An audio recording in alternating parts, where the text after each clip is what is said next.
Hey, what's up, David? Okay, let's talk about out of control stress and dysfunctional eating. And everyone experiences stress, and everyone eats. At least hopefully we do. How does stress affect eating? Many people who experience out of control stress are dysfunctional eaters, meaning they make unhealthy food choices and use food to lessen their stress, at least temporarily. Scientists have concluded there is a strong relationship between out of control stress and dysfunctional eating. Out of control stress produces changes in the body that increase eating, and certain foods that seem rewarding during our out of control stress, they can actually become addictive.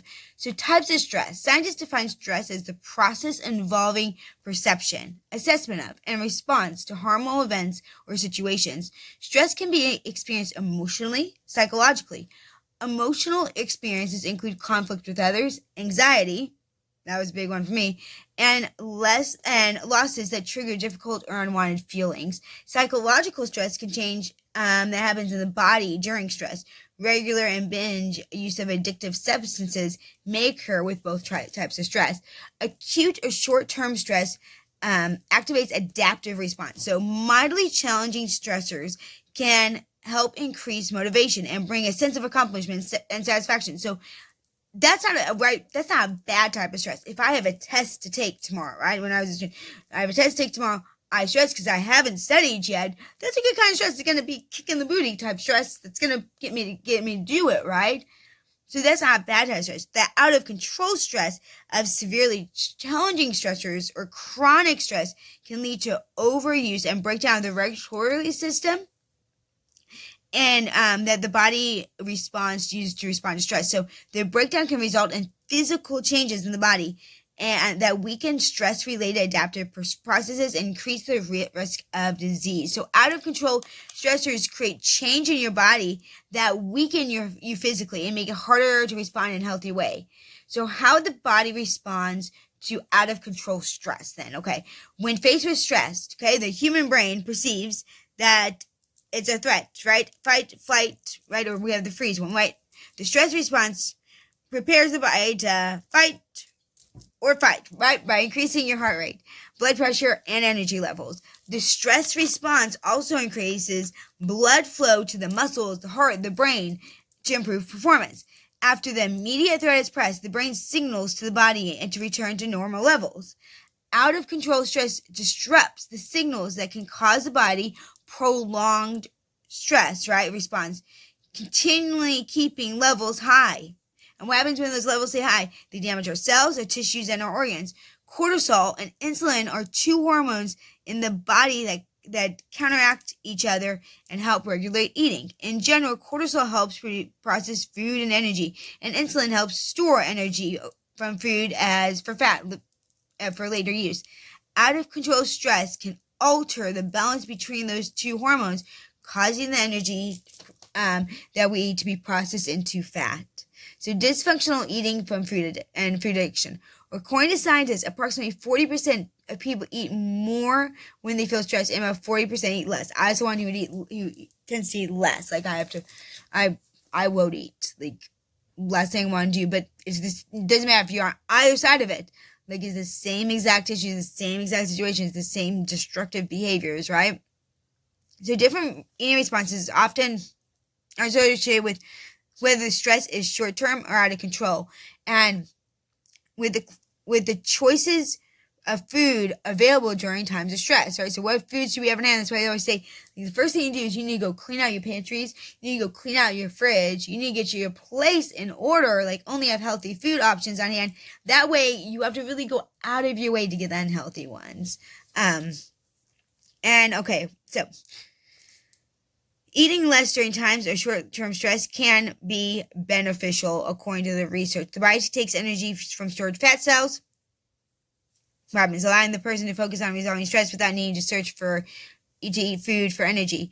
But out of control stress can lead to overeating, often binging on, high sugar, high fat foods. That's what we crave, right? Eating high sugar, high fat foods triggers an increase in brain chemical called dopamine. That's a feel good, right? Okay, but think about just like if we look at just like drug users, right? More of that dopamine response. And so dopamine is known as a pleasure chemical because the more dopamine there is in your system, the better you feel. Dopamine is associated with addiction because over time, you need higher levels of dopamine to achieve the same good feelings. In drug addiction, the increase for dopamine is what drives someone to use more and more drug, continue using drugs despite the negative effects of their body and their life. And if you compare a brain that's been addicted to cocaine and one that's been addicted to sugar, the sugar, like the active parts of the sugar one for the addiction, are actually stronger than the cocaine. So that tells you like how much this gets into our brain, right? It's if you feel like you're out of control with it, you probably are. You probably are like out of control. You probably have created these habits, and so food addiction works much the same way, making dysfunctional eating a challenge to stop, like drug addiction. Out of control stresses come from severe, chronic, prolonged stressors. When the body continually forced into that state, and alters the hormone balance, affects eating habits. The food a person chooses during stress, especially high sugar, high fat foods, contributes to dysfunctional eating and food addiction.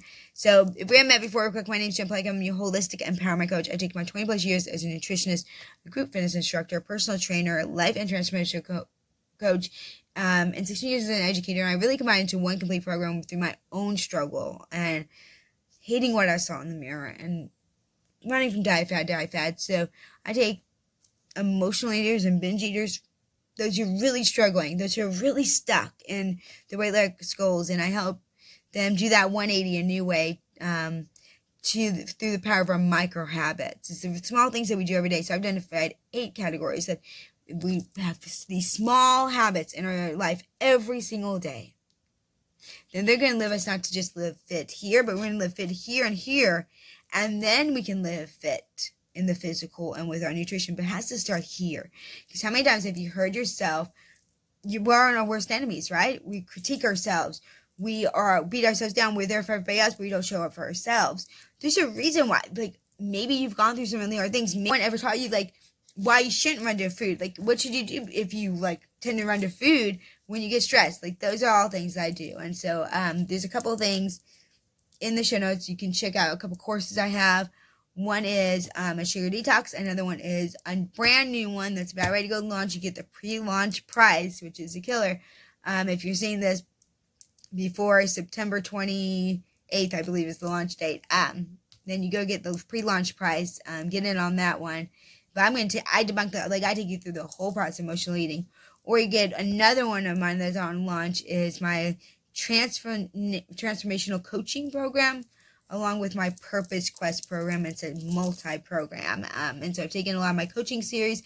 I've created them into a course so you could actually take them and you could do them at your own time, at your own pace. And you will be in a part of my Facebook group. That's for people going through different courses where you can have accountability and support. And I'm right there to answer any of your questions. So definitely check out some of the stuff in the show notes. Check out those links, and I encourage you, sign up. Like, there's hope for you.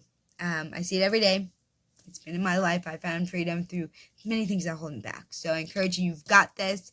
Make sure you like, subscribe, follow, please, if you like this kind of content. For this someone else that you know needs help.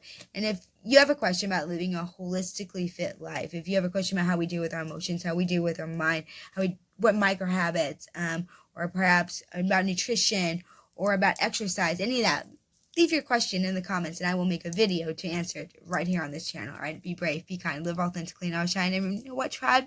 You're just one habit away.